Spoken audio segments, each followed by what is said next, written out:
Good morning. We're going to talk about the DVD, How to Draw a Bunny, which has the life of Ray Johnson. I really like this film. It's unusual. I didn't know what to expect. It's very, oops, sorry for rocking the table. It's very artistic in nature, and it truly is somebody who lived art, which is, it's an odd expression, but I remember I have a girlfriend, Deb, and she said to me, Francesca, you don't just make art, you live art. Your life, the way you set up your house, the way you dress, the things you do with people, you just exude art. And everything to you has to be aesthetically pleasing and thought out, whether simple or complex. There's always some type of underlying formula that your life is full of art. And your life is art. Well, I have to say that Ray Johnson was exactly that. This movie, I'm going to read you the back, and it says here, How to Draw a Bunny explores the fascinating, often hilarious, and always enigmatic world of artist, underground icon Ray Johnson. A, quote, pop art mystery movie, quote, the film is framed by Johnson's mysterious death on Friday, January 13th, 1955. January 13th is my birthday. He committed suicide. The puzzling circumstances of which both his intimate admirers and the general public wondering if this was a final performance. Because he staged his total suicide to be a puzzle, like a charade puzzle that you had to put pieces together. Little has been written about him, yet the man who many have dubbed, quote, the most famous unknown artist, quote, was considered a genius whose career spanned nearly 50 years and whose collages have been exhibited in major museums around the world. It is a winner of the Sundance Film Festival, and they also include interviews with Roy Lichtenstein, Christo, and Jean-Claude, Chuck Close, Billy Name, James Rosenquist, Richard somebody, and Norman Solomon. Anyway, they interviewed all those artists about this. Now, this particular film, io faccio un video. So, he was an artist that was in the Andy Warhol time, and he made a lot of art. He sold some of his art. He displayed some of his art. He just lived in a very bizarre way. He passionately felt about his art and everything he did. And he had these weird, strange encounters that everybody who knew him, nobody forgot him, because he was a good person. He had a relationship with a married man for years, and his lover, who was married, was in the movie, was being interviewed too. And he went through doing everything he wanted to do to establish himself as an artist in New York City. And then when he felt that things were done, he packed up all his stuff in his little country house. He kind of did the Jackson Pollock thing where he got a farmhouse and moved out of the city to the farmhouse area, packed everything up, organized everything, left one big poster photograph of himself out, and had inventoried his entire life's work. Then he went to proceed to plan his suicide or death. He picked a hotel where the two numbers of the room he stayed in added up to 13. He parked the car at something that was a parking spot 13. He killed himself on the 13th. He was always mesmerized with art. One of the things that he was interested in was the way things floated on water. And for his final performance in staging his suicide and leaving all these trails that somebody would either say, look, the artist died, he committed suicide, and leave it at that. But if you start thinking, well, maybe it was a murder, and so you start investigating, and then you go, no, it wasn't a murder. It was an actually planned performance. He orchestrated this entire performance of clues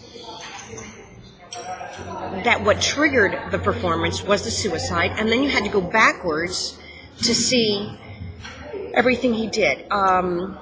he was funny. He sold a painting, sold a lot of paintings, but somebody said, well, can I have maybe a 25% discount? Just 25% off the price. I said, sure, I'll give you a 25% discount. I can do that. He took the painting. He got 25%, 1/4 of the painting out of the painting. And then he sent the people the painting and said, here's your painting with your 25% discount. I have the last piece.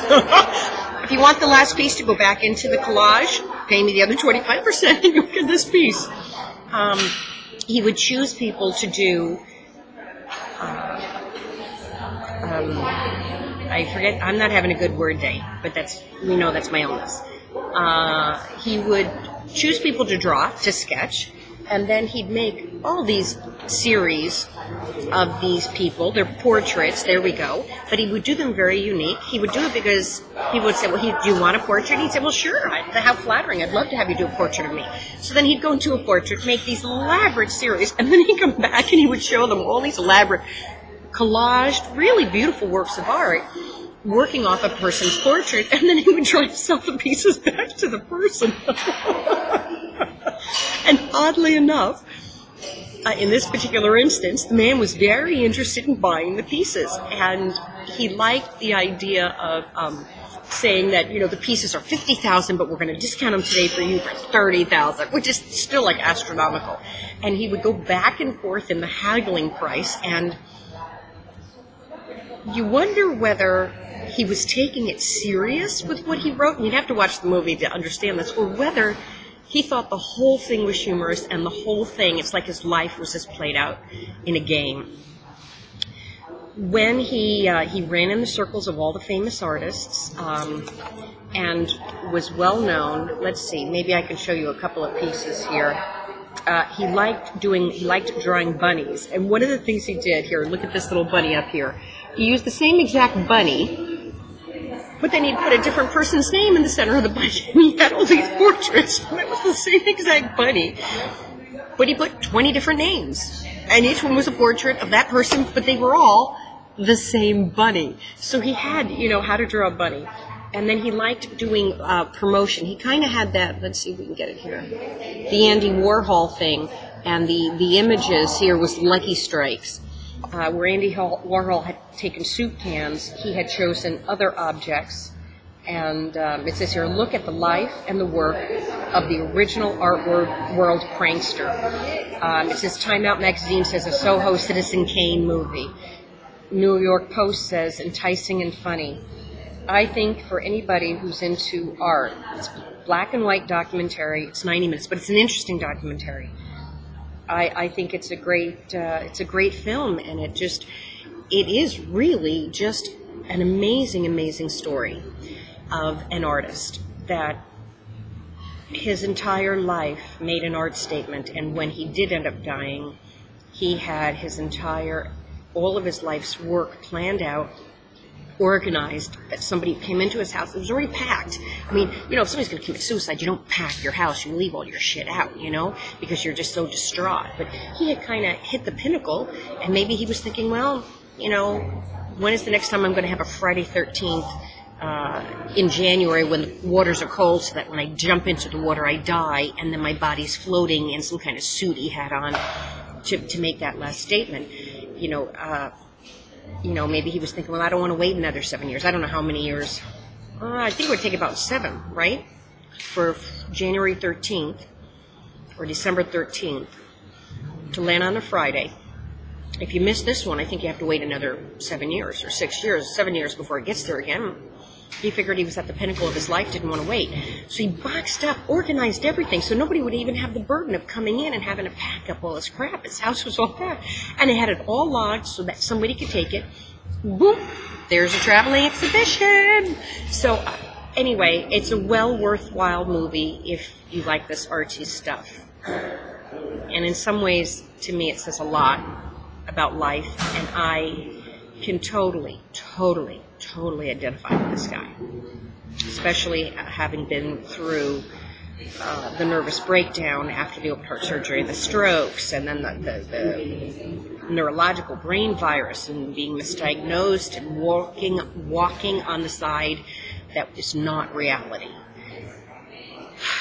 it's changed how I live my life because I'm back in reality, but I can't say I always like being in reality. I like being on the non-reality side, my own reality. And this guy had his own reality.